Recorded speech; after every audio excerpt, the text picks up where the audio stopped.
for good job, we can study these lessons. চাঁদ সওদাগর বাংলা কোন কাব্যধারার চরিত্র? মনসামঙ্গল। কোন গ্রন্থটি ঢাকা থেকে প্রথম প্রকাশিত হয়েছিল?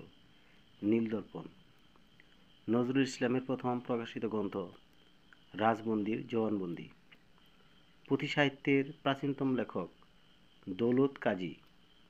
রবীন্দ্রনাথের কোন গ্রন্থটি নাটক? রক্তকরবী।